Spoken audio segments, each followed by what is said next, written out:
शिवप्रेमींमध्ये मागील काही दिवसापासून आनंदाची जणू लाटच आली आहे।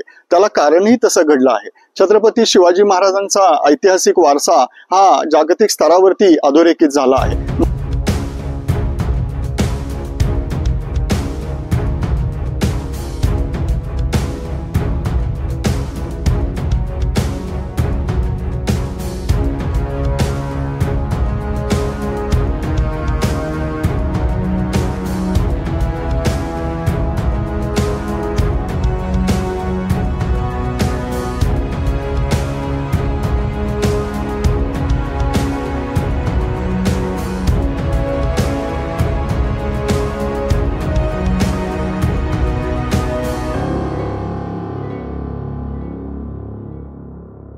या सगळ्या दुर्ग संपदेचं सांस्कृतिक महत्व, त्यांची स्थापत्य शैली आणि गनिमी काव्याचं प्रभावी तंत्र या सर्व बाबी यामध्ये समावेश केलेल्या होत्या। साधारण 2000 वर्षापूर्वींचा हा किल्ला असावा।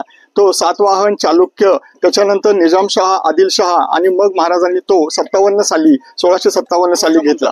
पेशवेकालीन बांधकाम शैलींचा उत्तम असा नमुना असलेला हा दरवाजा नाना फडणवीसांनी बांधला आहे। पूर्वीच्या काळी भात म्हणा, नाचणी म्हणा, हे अशा भुयारांमध्ये साठवलं जायचं। त्यामधील ही लक्ष्मी कोठी ही सर्वात मोठी वास्तू, एखाद्या राजवाड्यासारखी ती दिसते। इथे मराठ्यांचं वास्तव्य सुद्धा होतं असं सांगितलं जातं। डोंगराचा एक निमुळता कडा विंचवाच्या नांगीसारखा दिसत असल्यामुळे या ठिकाणाला विंचूकाठा असं म्हटलं जातं।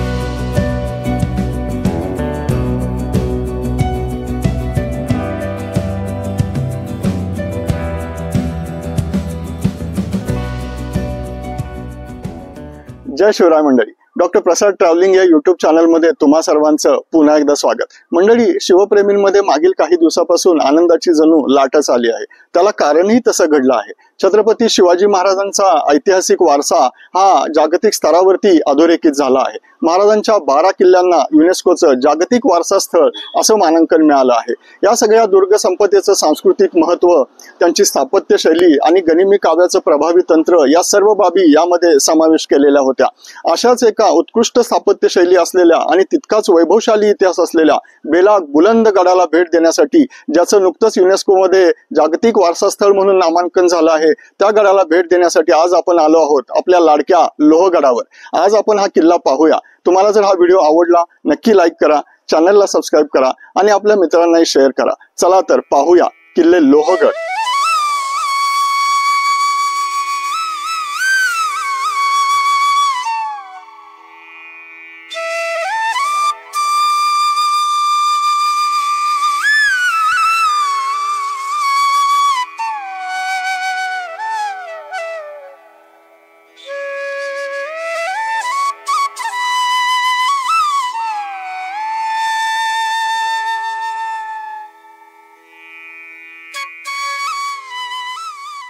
लोणावळ्याजवळील मळवली स्टेशनच्या जवळ ही किल्ल्यांची जोडगोळी आपल्याला दिसते। त्यातील मुख्य किल्ला म्हणजे लोहगड, तर त्याला अधिक बळकट करण्यासाठी बांधण्यात आला तो विसापूर किल्ला। या नाणे मावळ आणि पवन मावळाच्या पर्वतराजीमध्ये हे दोन्ही किल्ले वसलेले आहेत। याच्या शेजारी तुंग किल्लाही येतो आणि तिकोनाही येतो। शेजारी असलेली भाजे लेणी याचं वय बघता साधारण 2000 वर्षापूर्वींचा हा किल्ला असावा। तो सातवाहन चालुक्य, त्याच्यानंतर निजामशहा, आदिलशहा आणि मग महाराजांनी तो 1657 साली घेतला। त्याच्यानंतर पुरंदरच्या तहामध्ये हा लोहगड 1665 मध्ये हा मुघलांना देण्यात आला। त्याच्यानंतर 1670 मध्ये मराठ्यांनी हा लोहगड जिंकून घेतला।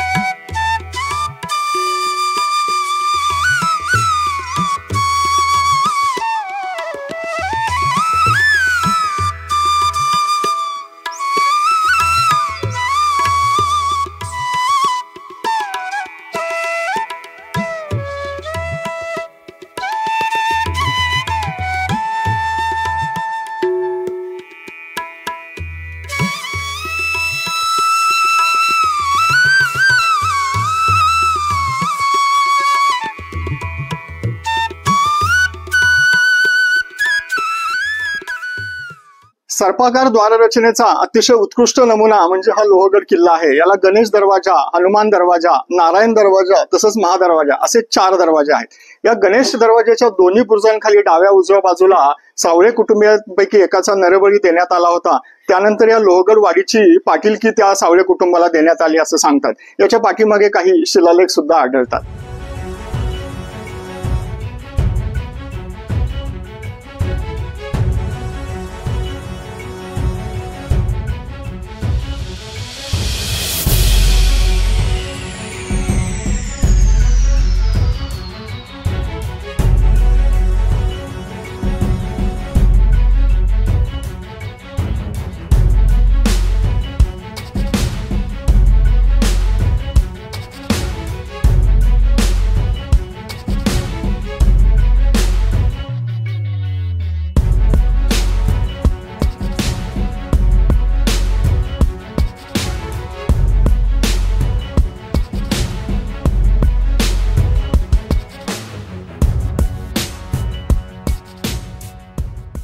गणेश दरवाजात दिसणारा दरवाजा हा पुरातत्व खात्याने अलीकडच्या काळात बसवला आहे। गडावर चढताना आपल्याला सलग 4 प्रवेशद्वारांमुळे तयार झालेल्या सर्पाकार मार्गावरून जावे लागते। हा द्वारसमूह आगळा वेगळा असून कड्याच्या टोकावरचे हे बांधकाम खूपच सुंदर आहे।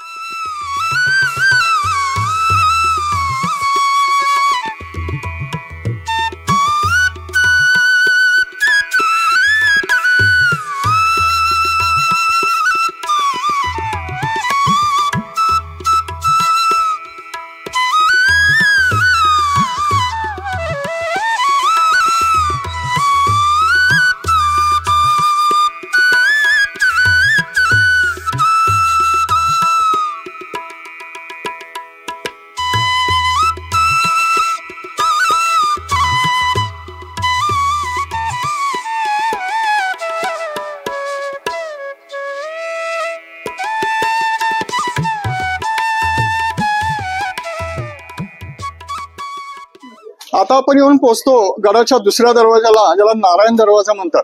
पेशवेकालीन बांधकाम शैलीचा उत्तम असा नमुना असलेला हा दरवाजा नाना फडणवीसांनी बांधला। पेशवेकालीन बांधकामाचे आपल्याला अनेक नमुने दिसतात, त्यातला शनिवारवाडा हा प्रामुख्याने सांगता येईल। तर सिंहगडावरती पण अशा पेशवेकालीन बांधकामाचं अतिशय उत्कृष्ट बांधकाम त्या ठिकाणी दिसतात। या नारायण दरवाजाच्या पाठीमागे एक भुयार असून तिथे भात आणि नाचणीची साठवण केली जायची असंही सांगितलं जातं।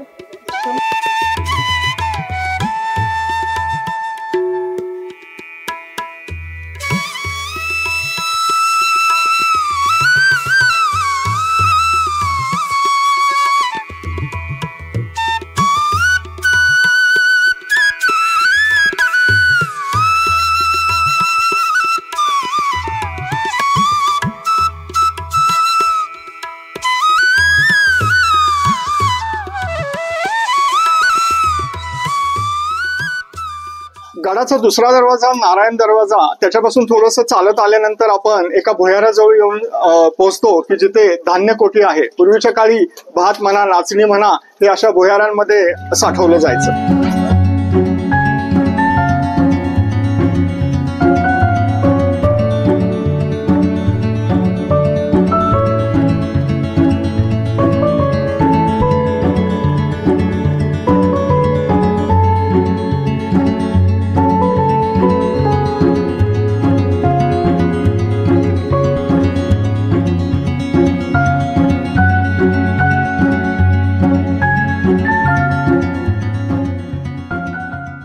आता आपण येऊन पोहोचतो गडाच्या तिसऱ्या दरवाजाजवळ, हनुमान दरवाजा। हा सर्वात प्राचीन दरवाजा। बाकी दरवाजे नाना फडणवीसांनी बांधले, परंतु हा मूळचा दरवाजा। याच्या दोन्ही बाजूस शरभाच्या प्रतिमा कोरलेल्या आहेत, तर आतील बाजूस पहारेकऱ्यांच्या देवड्या आपण पाहू शकतो।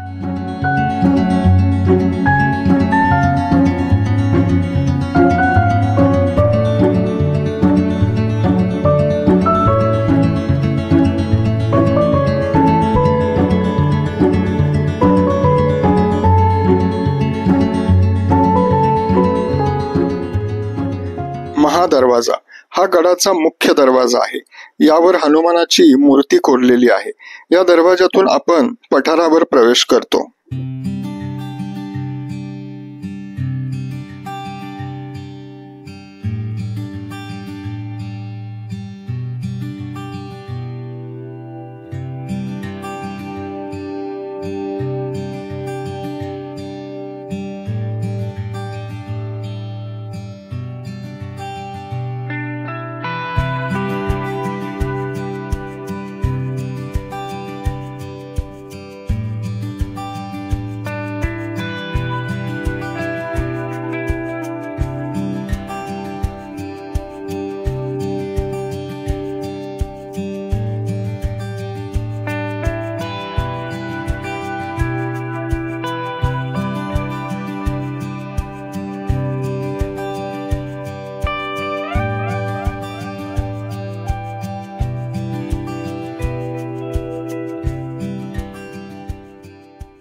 लोहगडावरती अनेक ऐतिहासिक वास्तू आहेत, जसं सीतेची गुहा आहे, भवानी मंदिर आहे. त्यामधील ही लक्ष्मी कोठी ही सर्वात मोठी वास्तू, एखाद्या राजवाड्यासारखी ती दिसते. इथे मराठ्यांचं वास्तव्य सुद्धा होतं असं सांगितलं जातं. महाराजांनी जेव्हा सुरतेवर स्वारी केली त्यावेळेला सगळं आणलेली धनसंपत्ती जी होती ती नेताजी पालकरांनी या लोहगडावरती आणली. लक्ष्मी स्वराज्याची इथे राहिली म्हणून याला लक्ष्मी कोठी असंही म्हटलं जातं.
डोंगराचा एक निमुळता कडा विंचवाच्या नांगीसारखा दिसत असल्यामुळे या ठिकाणाला विंचूकाठा असं म्हटलं जातं.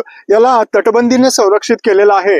सध्या मुसळधार पावसामुळे इथे प्रवेश निषिद्ध आहे, पण इतर वेळी कधी आला तर या विंचूकाठ्याला अवश्य भेट द्या. या विंचूकाठ्याजवळ आल्यानंतर आपल्याला राजगडाच्या संजीवनी माचीची आठवण आल्याशिवाय राहत नाही.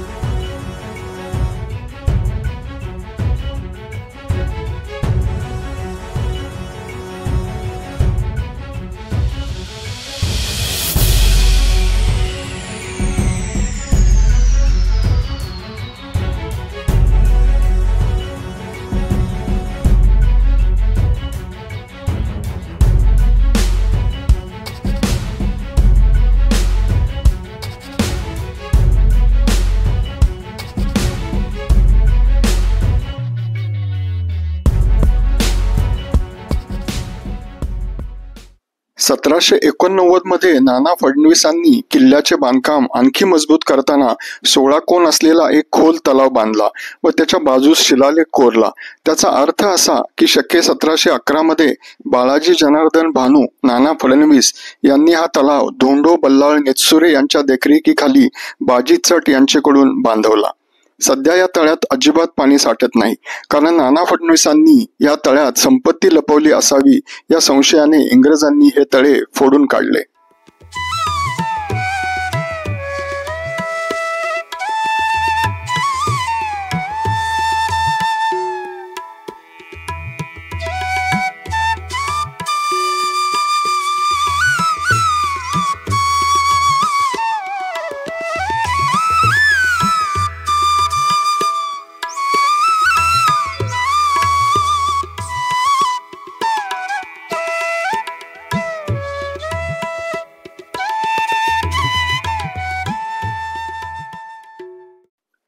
त्र्यंबक तलाव हे एक अष्टकोनी तळे आहे. याच्याच बाजूला पिण्याच्या पाण्याचे टाके आहे.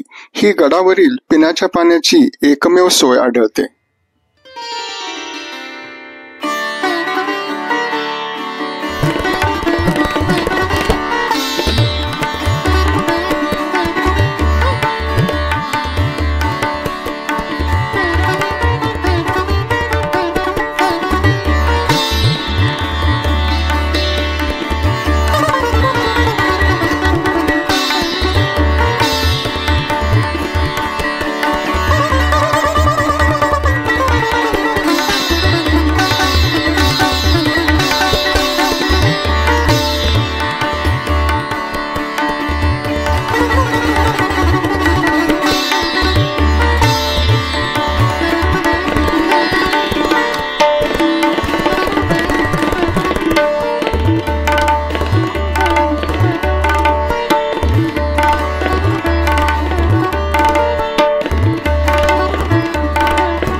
बांधलेली लहानशी इमारत दिसते.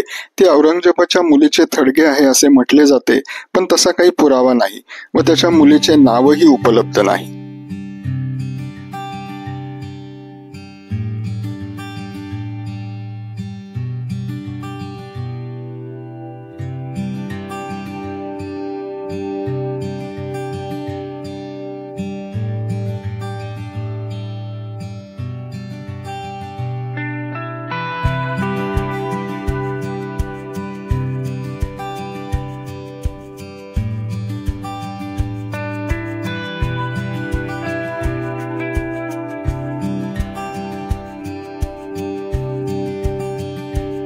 सतराशे 13 मध्ये शाहू महाराजांनी कृपावंत होऊन लोहगड कान्होजी आंग्रे यांना दिला. 1720 मध्ये तो पेशव्यांकडे आला. नानांनी पुढे तो धोंडोपंत नित्सुरे यांच्याकडे किल्ल्याचा कारभार दिला आणि आपले सर्व द्रव्य गडावर आणले. 1803 मध्ये इंग्रजांनी हा किल्ला घेतला, पण दुसऱ्या बाजीरावाने तो पुन्हा जिंकला. 1818 मध्ये जनरल प्रॉथर आला आणि मराठे लोहगड सोडून गेले.